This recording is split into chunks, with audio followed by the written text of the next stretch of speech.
What's up, everyone? It's Caddy with MoneyVest. So FOMC is here. I'm super excited. September 20th is when the Federal Reserve's meeting is going to take place, and Jerome Powell is also going to be giving us a speech at 2:30 p.m. Eastern. Not only do we have the statement release at 2 p.m., we also have the summary of economic projections coming out at 2 p.m. Eastern on Wednesday, September 20th. I'm going to break down everything you need to know about the FOMC. I'm also going to break down the bearish, bullish, and neutral scenarios and the all possible different outcomes, right, for the markets and how they're going to potentially react after the numbers come out. So hope you guys enjoyed this video, find it helpful. Make sure that you drop a like. Don't forget to subscribe to the channel. Link to our Discord, Patreon is going to be down below. There is a 16% annual discount that's available till the end of this month. We'd love to have you on board in our MoneyVest community and, of course, in our Discord as well. So link's going to be down below. And, again, we'd love to have you on board. So this right here is going to be, I'm a little bit farther ahead. So September 19th, 20th. See, that's how excited I am. September 19th, 20th is the date to mark on your calendar. September 20th, more specifically.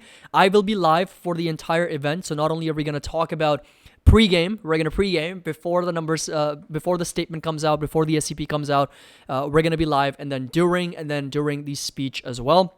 And of course, that's going to be on September 20th.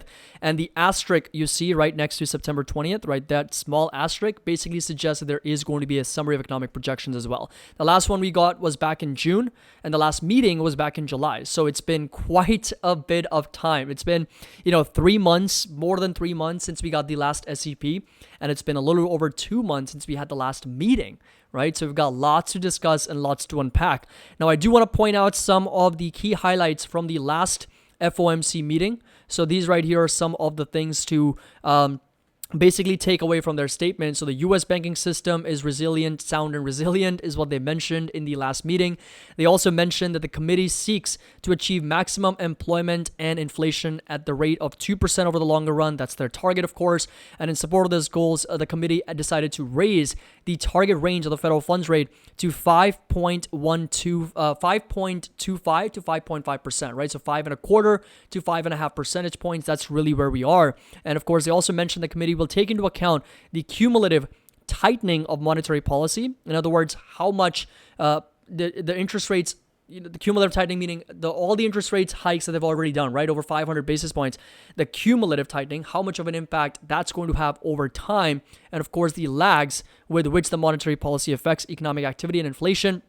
And finally, in addition, the committee will continue to reduce the holdings of its treasury securities and, of course, agency debt, which is mortgage-backed securities, from their balance sheet as well, in order to get down to that 2% target that they have. So this right here is the current rate at which they are rolling over their mortgage-backed securities and their treasury securities. $60 billion per month for treasuries and $35 billion per month for MBS, which is mortgage-backed securities. So $95 billion right now is being rolled over.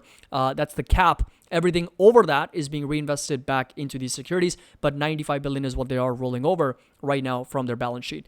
Now, this right here is an important slide, which will get updated, and I think it's going to be very, very critical what type of updates we see, because it has basically 4 things, right? It's got the GDP, it's got the unemployment, it's got the inflation, which is PCE, and it's got the interest rates. That's a federal funds rate. That's probably going to be the most important thing, because this is the only thing the Federal Reserve actually controls, right? They have no control over the GDP and what that growth is going to look like. They have no control over the unemployment and what that unemployment rate is going to look like. They have no control over the inflation numbers, but they have only control over interest rates. And this is really what they can actually change.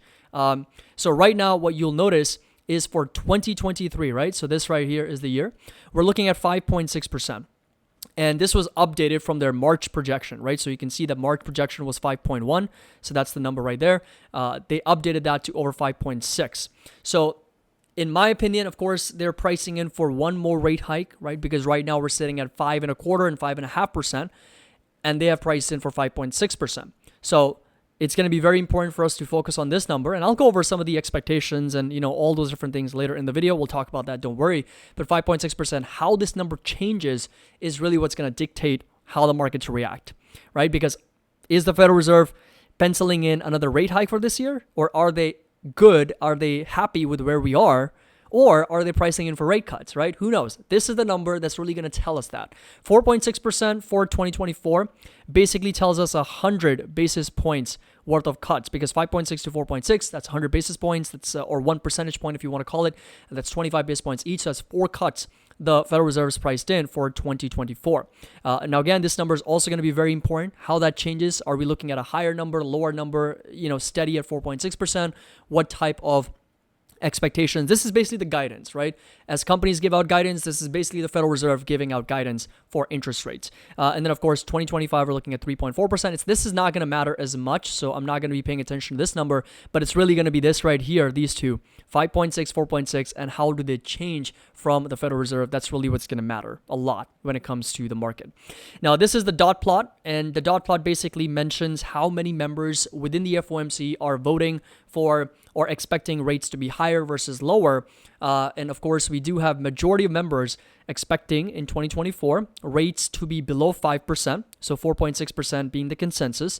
And then, of course, 2025, they're expecting, majority members expecting rates to be below 4.5%. So again, the dot plot's going to change. We'll find out how many members are expecting rates to be higher, lower, below 5%, all those types of things. And this right here were some of the tweets, which I want to get to in just a minute, but this is the dual mandate, right? This is the Fed's dual mandate, and this is where we are at the moment. So I'm going to draw a circle very quickly. So when it comes to the Fed's dual mandate, we already know that the Federal Reserve is looking for 2% inflation and less than 4% unemployment, a little bit over 4% unemployment. And this is the dual mandate, meaning that this is where we want to be. And right now, the Federal Reserve obviously is closer to over here because inflation is really high, but unemployment is really low. So we are lower on the x-axis, but higher on the y-axis. And this number right here, this dot needs to go from here to over here. This is where they need to go. Ideally, they would just like to move down, right? Because unemployment's as strong as it's ever been, and inflation needs to come down. So ideally, they just need to go from here down to here, but they will take going from here to here. The worst place to obviously be is over here, as I've already mentioned, because in this example, you are not only dealing with high levels of unemployment, you're also dealing with high levels of inflation, and the Federal Reserve will be in a huge dilemma, not knowing what to do, whether to raise rates, cut rates, support the economies, bring down inflation. They will have a dilemma on their hands. So this is the worst place to be. This is still more reasonable, but ideal would be over here, of course, and the preferred is, or the target's over here. So in order to get down there, obviously there needs to be inflation coming down. That's the most important indicator that the Federal Reserve is watching, but it's also going to come at the expense of the labor market, which I will get to in just a minute.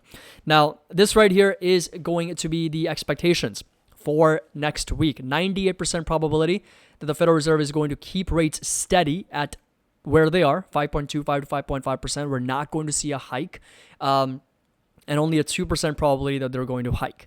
And if you go out further, so if we basically go over to interest rate expectations, the market's expecting interest rates to stay where they are until May. So no more hikes until May, but not cuts either. And then 3 cuts the market's pricing in all the way down to 4.5 to 4.75%. So this is where the terminal rate is expected to be from the market at the end of next year, at the end of 2024, after 3 cuts that are being priced by the market. Now, I'm not sure if I fully agree with this expectation. And here's the thing, right? We got to decide, and I've got a question for you. Which camp do you belong to? Do you belong to the camp that the Federal Reserve is going to hike rates one more time? Or do you belong to the camp that the Federal Reserve is done? They're not going to hike rates anymore, because there's definitely been a lot of back and forth, and we know the Federal Reserve's penciled in one more rate hike, but the market's thinking otherwise. Now, Carl from CNBC also mentioned the Apollo, another investment firm, sees lagged effects of the federal hikes peaking right before election season. So this right here is basically the lag effects of the cumulative interest rate hikes that they've already done to begin in the second quarter, actually to begin in the fourth quarter of 23, literally to begin, right? So we haven't even seen the impact of these rate hikes until now. They're supposed to begin in the fourth quarter of 23, and they're supposed to peak in the second, third, and fourth quarter of 24. That's when they're supposed to peak, right before the elections, and then fade off in 2025 and 2026. But this very, very important, because we haven't really seen the unemployment numbers go up. We've seen the labor market very tight, and it's for that very reason, because the lag effects are not playing a role just yet. It's coming, right? It's in front of us in the fourth quarter of 23, starting then, and then all the way through 2025, 2026.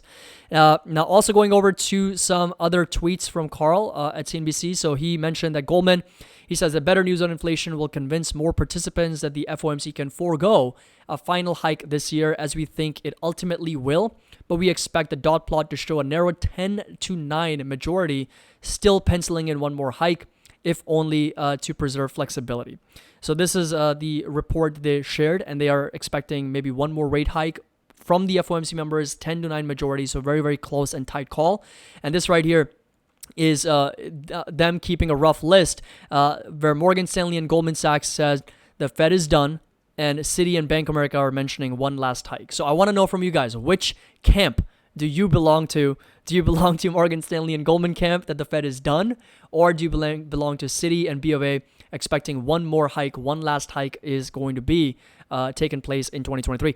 I belong to the one last hike camp. I do believe the Federal Reserve is not done yet. I think they're going to do one more hike in 2023. I could be wrong, and that's totally fine, but that's the whole idea behind these predictions, right? You could be wrong. So this is the camp that I belong to, but let me know in the comment section down below, what do you think from the Federal Reserve at the end of this year? Now, this right here is the gold mine. This is what is going to really come down to, okay?